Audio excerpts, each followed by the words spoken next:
हमारे देश के अंदर अर्थव्यवस्था से लेकर के और सारी चीज़ों में जो हमारा देश चाइना से इतना नीचे चला गया, उसके लिए सभी राजनीतिक पार्टियों और राजनीतिक सिस्टम के अलावा पूरा देश जिम्मेदार है। अब आप कहेंगे पूरा देश कैसे जिम्मेदार है?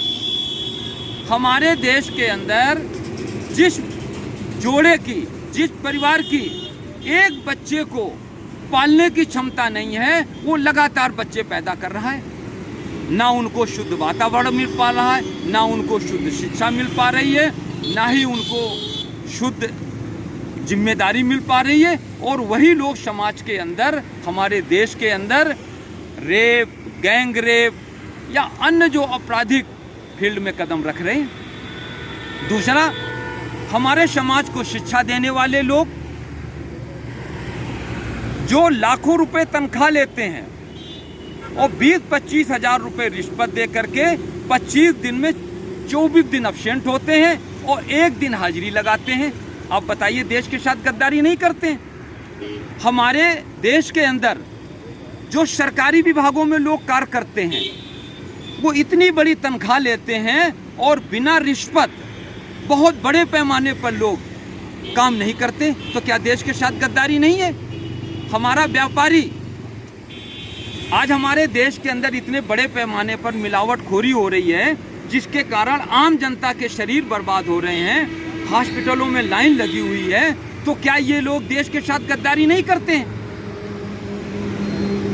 हमारी सरकार के सामने आज ये स्थितियां हैं कि सरकार राजस्व के चक्कर में पूरे देश, पूरे समाज को नशे में धकेल रही है। आज नशे के कारण से हमारे देश का श्रमिक, हमारे देश का किसान चीन की अपेक्षा 60% कम उत्पादन कर पा रहा है। चीन का जो श्रमिक है वो हमारे देश के श्रमिक से 60% अब उत्पादन करता है। आज चीन हमारे देश की अपेक्षा 1-2 नहीं, कई गुना आगे उसकी अर्थव्यवस्था है। वहाँ के जो प्रति व्यक्ति आय हमारे देश के प्रति व्यक्ति आय की अपेक्षा कई गुना अमीरी में पहुँच गया है। आज चाइना पूरे विश्व में मैन्युफैक्चरिंग फील्ड में सुपर पावर बन गया।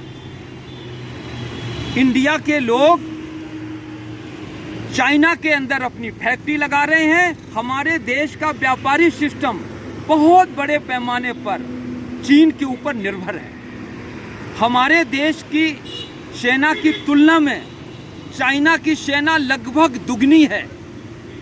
अब आप बताइए, 78 में हमारा भारत चाइना से हर फील्ड में आगे था, और आज जो है चाइना के एक दुरुस्त सिस्टम के कारण चाइना हमारे देश की अपेक्षा हर फील्ड में 1-2 नहीं, कई गुना आगे हो गया। तो इसके लिए हमारा पूरा राजनीतिक सिस्टम, साथ में पूरे देश के अंदर जो वर्तमान सिस्टम चल रहा है, ये पूरा दोषी है। इसको हमारे वर्तमान राजनीतिक सिस्टम और देश के अंदर जो बाकी अन्य सिस्टम है, इसको पूरी तरह से बदलने की जरूरत है। ऑपरेशन विजय बुराइयों के खिलाफ जंग इसके ऊपर बहुत ही तेजी से कार्य कर रहा है, और अगर देशवासियों ने साथ दिया तो आगे आने वाले समय में पूरा ये जो राजनीतिक सिस्टम है, जो पूरा सिर्फ अपने लिए कार्य करता है, सिर्फ इसके लिए कि हम केवल सत्ता में बने रहें, और पूरे देश को गुमराह करता है, इनको सबको उखाड़ फेंक कर देश के अंदर चाइना की तरह सिस्टम बनाया जाएगा। चाइना के अंदर विकास के रास्ते में कोई विरोध की कोई जगह ही नहीं है। चाइना के अंदर कोई यूनियन काम नहीं करती है, कोई विरोध नहीं कर सकता। इसलिए चाइना लगातार बढ़ता जा रहा है और आज विश्व के अंदर सुपर पावर की जगह पहुंच रहा है। तो सभी देशवासियों से हम यह अनुरोध करते हैं कि ये हमारी बात सत्य पर आधारित है और सत्य हमेशा कड़वा होता है, और मुझे लगता है कि कड़वा बहुत ज़्यादा लोगों को हजम नहीं होता है। इसलिए ये शायद हर देशवासी तक हमारी आवाज़ नहीं पहुंचेगी, लेकिन मुझे इतना भी विश्वास है कि आज जो देश के लिए लोग चिंतित हैं, भूटान, नेपाल, चाइना जैसे पूरे बॉर्डर के लोग, हमारे जो पड़ोसी हैं, वो जो आंख दिखा रहे हैं, उसे महसूस कर रहे हैं, यह लोग ज़रूर ही हमारी बात वहाँ तक पहुँचाएंगे। और ऑपरेशन विजय जो एक गैर राजनीतिक अभियान है, जो पूरे देश के सिस्टम को चाइना से भी बेहतर बनाने के लिए लगातार प्रयास कर रहा है, उसमें साथ देंगे।